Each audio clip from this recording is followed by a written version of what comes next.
So ngayon guys, ito naman po yung continuation natin po mga kakaint, no?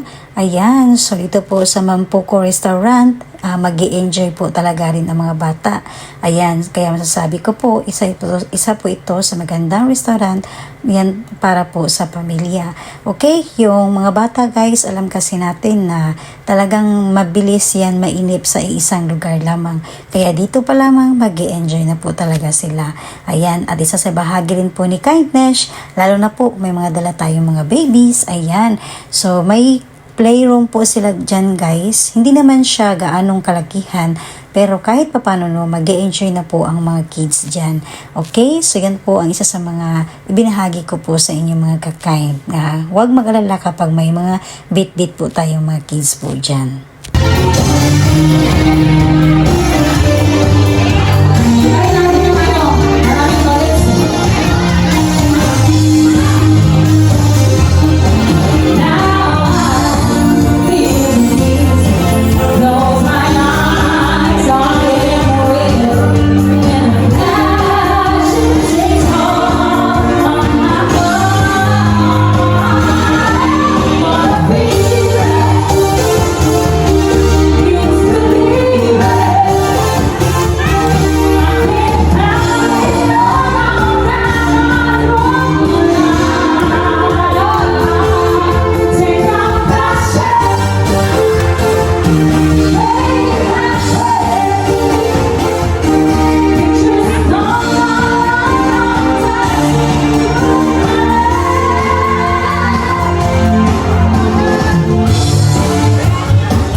birthday.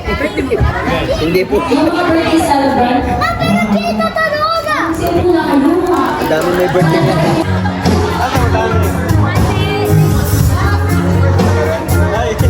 Ay, birthday mo pala ah. Ito nakablo oh. Oh, birthday din.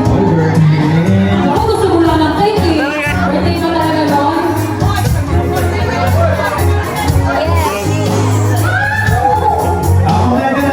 Kompleto na. Ay, kompleto na ba yun? Okay na, okay na. Oh. 1 minute lang. By the way, seconds lang. Okay, thank you so much, Lord. Thank you so much for the opportunity. Thank you so much for the blessing time, Lord, for the precious time you give us. Thank you so much for everything. And for the life. For the life. And you know, Lord, ikaw ang bahala sa kanila, Lord. I know na they deserve talaga, Lord, na mag-worship talaga sila sa inyo, Lord. Thank you so much na binigay niyo sa amin this opportunity. Thank you so much. Una, nalubat ko ba? In Jesus' name. Happy birthday! One more. Happy birthday! Happy lang. Happy birthday to you. Ang taas mo akin. Ang mawalang pala. Happy birthday to you. Happy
Once again, on behalf of Ma'am Pumutalo family and the first Ma'am, I would like to greet you.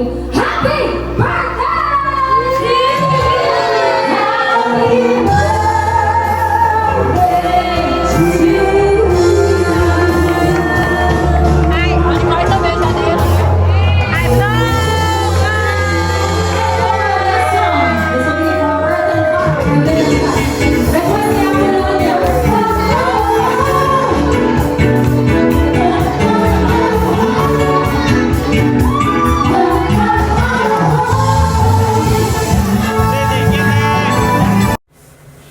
Alright guys, so may gusto lang din po akong sasabihin po sa inyo mga kakaid, no? Yan po, lalo na po sa mga nanonood po ngayon sa isa sa vlog ni Kindness dito sa Japan. So actually po, yan po mga nag-celebrate po dyan guys.